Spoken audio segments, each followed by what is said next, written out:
গুরুর চরণে প্রণাম জানিয়ে শুরু করছি ভাগবত কথা।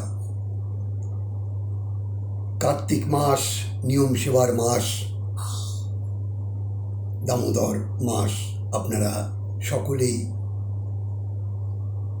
আশা করি নিয়ম সেবা যে যেভাবে পারছেন করছেন, করুন।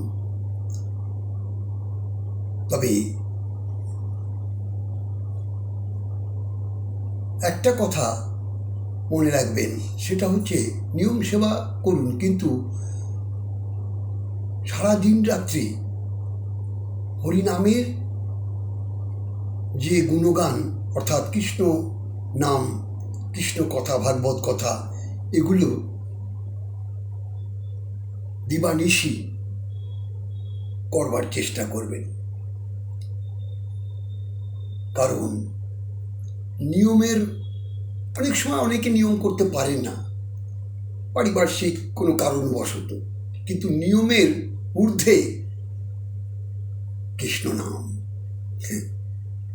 তাই মহাপ্রভু বলে গেছেন, হরের নামইব হরের নামইব হরের নামইব কেবলম, কালু নাস্তেব নাস্তেব নাস্তেব গতিরন্যথা। 3 বার বলেছেন।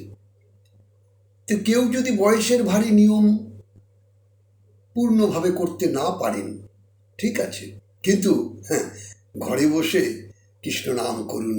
আর অমৃত কথা, ভাগবত কথা, 18 পুরাণের শ্রেষ্ঠ পুরাণ চৈতন্য ভাগবতে বলেছে, এ কলিযুগে আর কিচ্ছু করতে হবে না। বলছে শ্রী চৈতন্য নিত্যানন্দ শ্রী অদ্বৈত সীতা হরিগুরু বৈষ্ণব ভাগবত গীতা। তো আপনারা প্রত্যেকেই যার যেমন সাধ্য সেভাবে করে একটু গৃহে ভাগবত কথা আপনারা একদিন হোক, 2 দিন হোক অন্তত, এত সুন্দর মনুষ্য জন্ম পেয়ে এই ভাগবত কথা থেকে নিজেকে দূরে সরিয়ে রাখবেন না। একটা দিন হলেও নিজের গৃহে একটু ভাগবত কথা আপনারা দেবেন।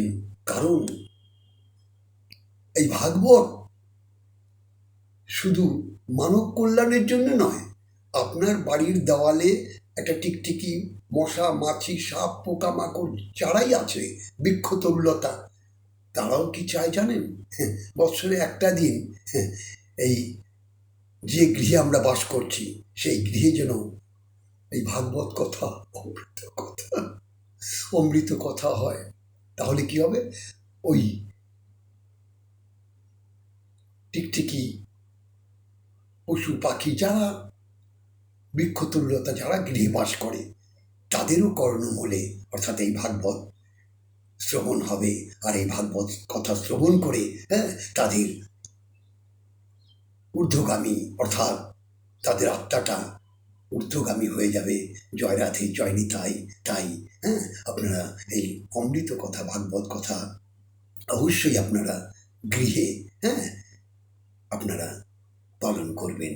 জয় রাধে, জয় নিতাই। ভালো থাকুন, মঙ্গলে থাকুন, আর সদা সর্বদা দিবানিশি কৃষ্ণ নাম জপ করুন। জয় রাধে।